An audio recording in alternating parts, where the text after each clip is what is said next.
Siapakah Imam Mahdi? Dalam Islam, Imam Mahdi adalah sosok pemimpin atau khalifah yang bisa menyelamatkan umat di akhir zaman dari kesengaraan dan kezaliman. Sebelum kiamat datang, sosok Imam Mahdi adalah pemimpin bijaksana, dermawan dan berjiwa patriotisme. Dalam beberapa riwayat, ada yang menyebutkan sosok Imam Mahdi akan mirip dengan Nabi Muhammad SAW. Sosok Imam Mahdi sebagai juru selamat di akhir zaman akan menyelamatkan umat manusia dari kesengsaraan di dunia, kekejaman di dunia, dan ketidakadilan yang ada di dunia. Imam Mahdi adalah sosok pembawa kedamaian dan kebahagiaan selama hidup di dunia. Ketika kalian melihatnya, kehadiran Imam Mahdi, maka berbaiatlah dengannya walaupun harus merangkak-rangkak di atas salju karena sesungguhnya dia adalah Khalifatullah Al-Mahdi. Hadis riwayat Abu Dawud. Assalamualaikum sahabat beriman, salam sejahtera. Untuk kita semua semoga selalu dalam lindungan Allah Subhanahu wa Ta'ala. Dan tak lupa solawat salam kita panjatkan kepada Nabi kita Rasulullah Sallallahu Alaihi Wasallam, sebab hanya kepada beliaulah kita semua umat Muslim mendambakan syafaatnya. Saya ucapkan selamat datang di channel Cerita Islami. Terima kasih yang selalu mengikuti dan menyimak cerita kami. Semoga membawa kemanfaatan bagi anda semua. Imam Mahdi adalah sosok yang telah lama menjadi bagian penting dalam khazanah eskatologi Islam, khususnya dalam pembahasan akhir zaman. Ia bukan hanya figur yang dipercaya akan datang menjelang kiamat, tetapi juga simbol harapan dan keadilan bagi umat manusia. Dalam banyak literatur klasik maupun kajian kontemporer, nama Imam Mahdi selalu dikaitkan dengan perubahan besar, keadilan universal, dan kemenangan kebenaran atas kebatilan. Kepercayaan terhadap Imam Mahdi bukanlah ajaran baru, melainkan bagian dari warisan nubuat yang termaktub dalam berbagai hadis Rasulullah. Dalam bahasa Arab, Mahdi berasal dari akar kata huda yang berarti petunjuk, maka Al-Mahdi berarti yang diberi petunjuk atau yang mendapat bimbingan. Sosok ini diyakini akan muncul di tengah umat Islam ketika dunia dilanda kezaliman dan kekacauan. Ia akan membawa keadilan. Sebagaimana sebelumnya dunia dipenuhi oleh kedurjanaan, banyak hadis menyebutkan bahwa Mahdi akan memimpin umat Islam, memperbaiki kerusakan dan menegakkan syariat Islam secara menyeluruh. Keimanan terhadap kedatangan Mahdi menjadi salah satu ciri keyakinan umat yang mempercayai nubuat Rasulullah. Nama asli Imam Mahdi disebut dalam banyak hadis adalah Muhammad bin Abdullah. Hal ini menunjukkan kesamaan nama dengan Rasulullah sebagai simbol keterhubungan spiritual dan kepada lanjutan risalah. Dalam sebuah hadis yang diriwayatkan oleh Abu Daud, Rasulullah bersabda, "Namanya sama dengan namaku, dan nama ayahnya sama dengan nama ayahku." Ini menjadi salah satu ciri utama yang membedakan Mahdi sejati dari klaim palsu yang telah muncul sepanjang sejarah. Nasab Imam Mahdi dikaitkan langsung dengan keturunan Nabi melalui jalur Hasan bin Ali, cucu Rasulullah dari putri beliau Fatimah. Dengan kata lain, Imam Mahdi adalah seorang Sayyid, keturunan Ahlul Bait yang mulia. Ini ditegaskan dalam berbagai riwayat yang menyebut bahwa Mahdi berasal dari keluarga Nabi dan akan membawa kemuliaan kepada umat sebagaimana kakek buyutnya dahulu membawa cahaya ke seluruh dunia. Secara fisik, beberapa riwayat menyebutkan bahwa Imam Mahdi akan memiliki dahi yang lebar dan hidung yang mancung. Ciri-ciri ini tentu bukan patokan tunggal, tetapi menjadi penanda tambahan yang akan dikenali oleh umat pada saat kemunculannya. Penampilan Imam Mahdi tidak digambarkan berlebihan atau fantastis, melainkan wajar dan sederhana, mencerminkan kerendahan hati dan keteguhan iman.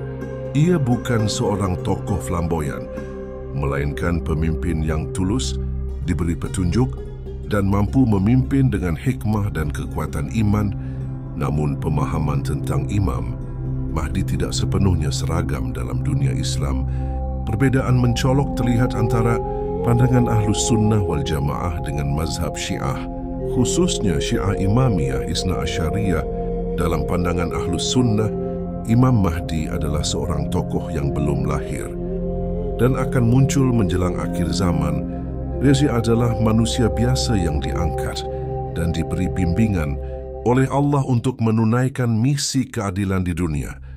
Sementara itu, dalam ajaran Syiah, khususnya aliran 12 Imam Isna Asyariyah, Imam Mahdi diyakini adalah Muhammad bin Hasan al-Askari, imam ke-12 dari garis keturunan Ali bin Abi Thalib.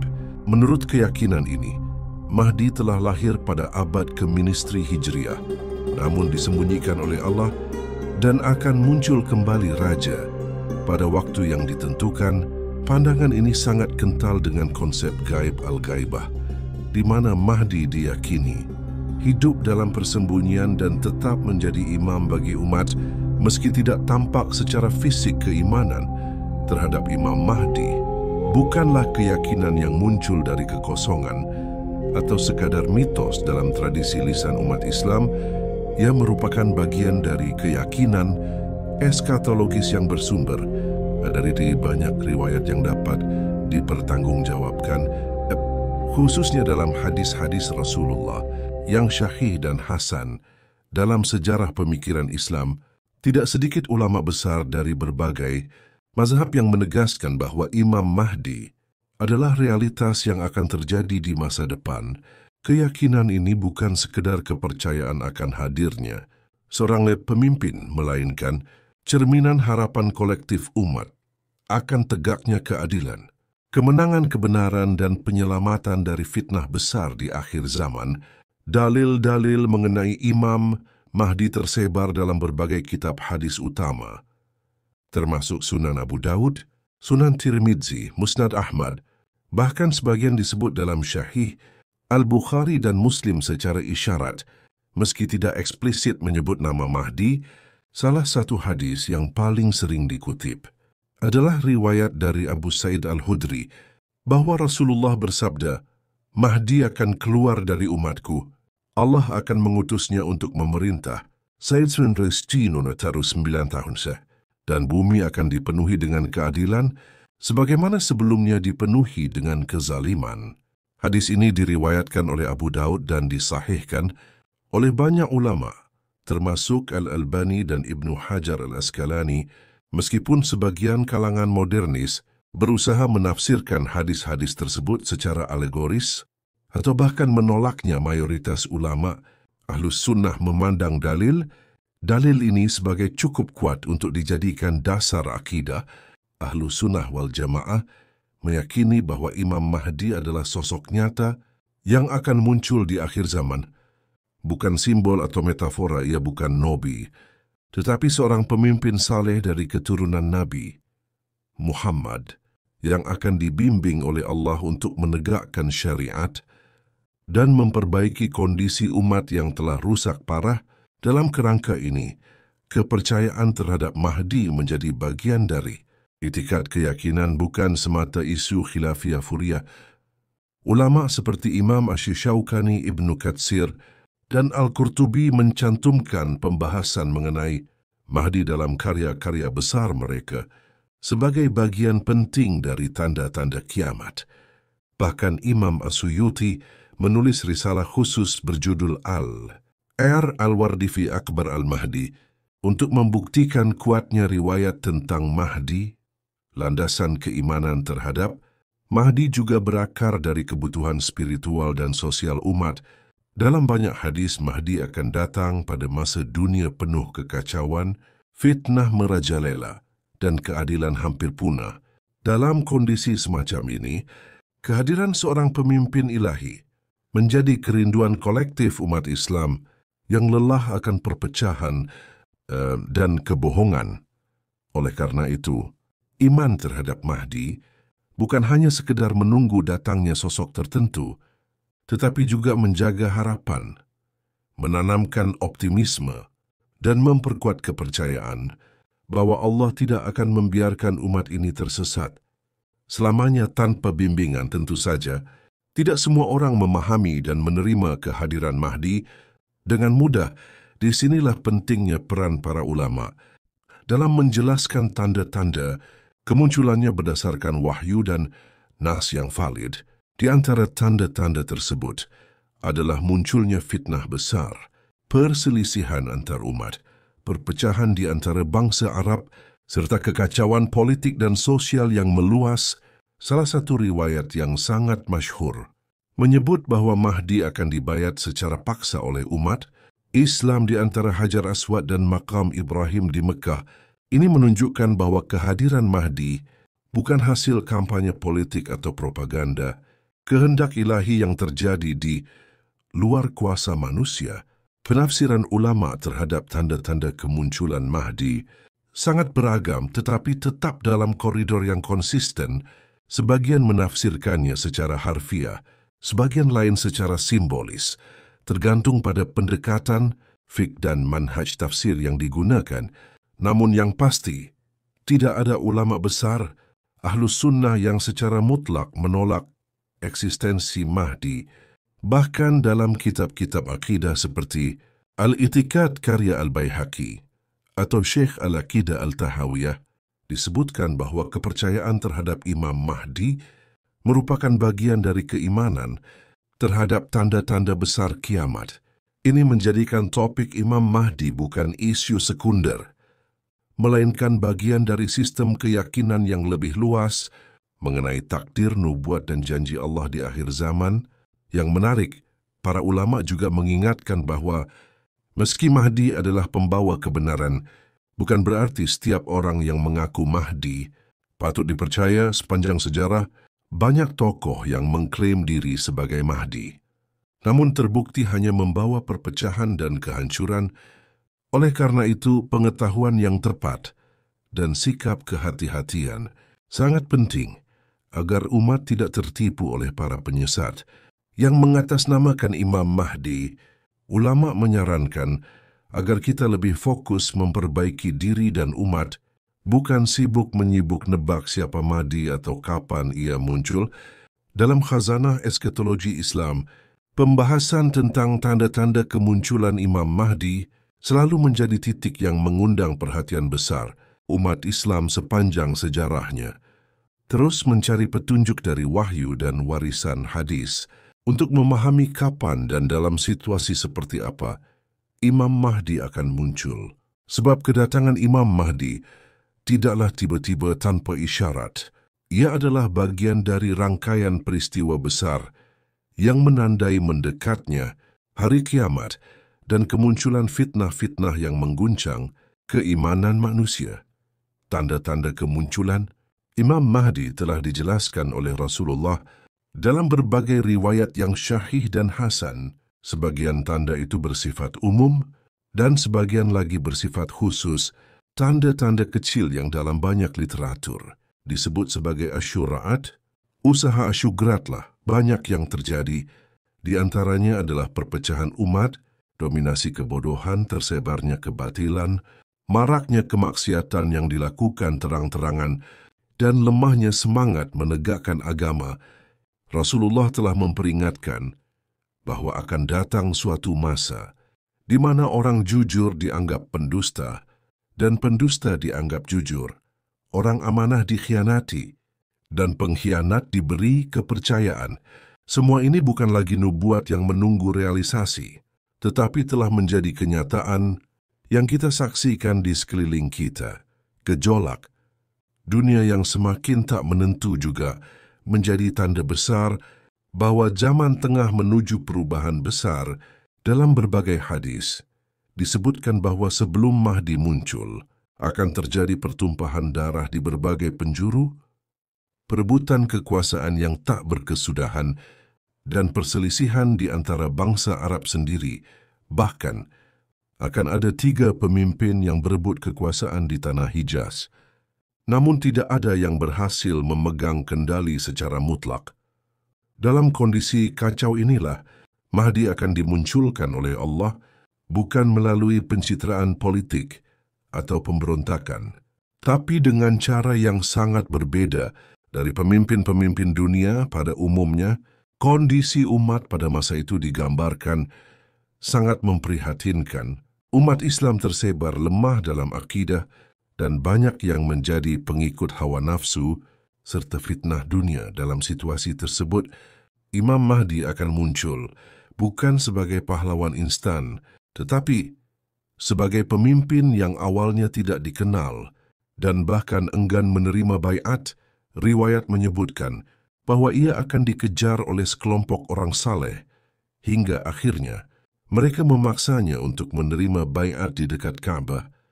Antara Hajar Aswad dan Maqam Ibrahim, ini menunjukkan bahwa kemunculan Mahdi bukan hasil rekayasa manusia melainkan keputusan langit. Atas kondisi bumi yang sudah terlalu parah, hubungan antara Imam Mahdi Dajjal dan turunnya Nabi Isa Anom merupakan bagian dari rentetan peristiwa akhir zaman yang sangat penting untuk dipahami. Dalam banyak hadis, Mahdi akan memimpin kaum muslimin dalam menghadapi berbagai fitnah besar.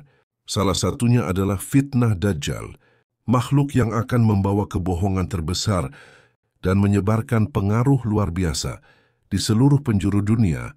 Namun Mahdi bukanlah yang akan membunuh Dajjal.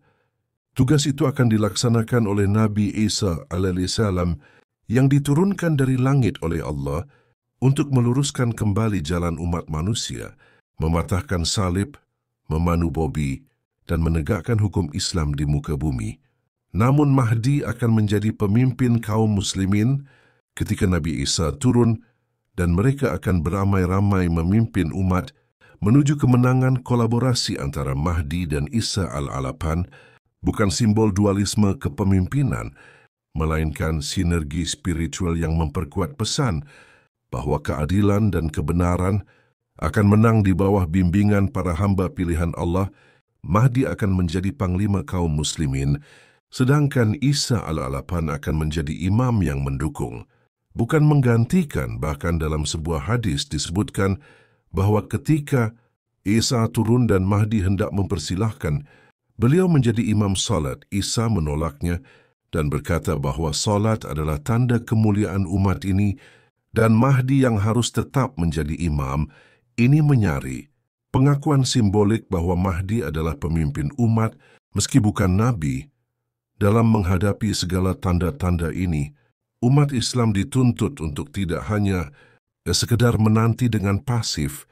Justru semakin banyak tanda yang tampak, semakin besar tanggung jawab umat untuk menjaga iman, memperbanyak amal dan menjauhi fitnah, sebab ujian menjelang kedatangan Mahdi bukan hanya berupa konflik lahiriah, tetapi juga fitnah pemikiran, godaan syubhat, dan pengaruh kekuatan global yang memperdaya banyak hati. Pembicaraan mengenai waktu dan tempat kemunculan Imam Mahdi telah menjadi perbincangan yang panjang dan penuh spekulasi dalam sejarah umat Islam.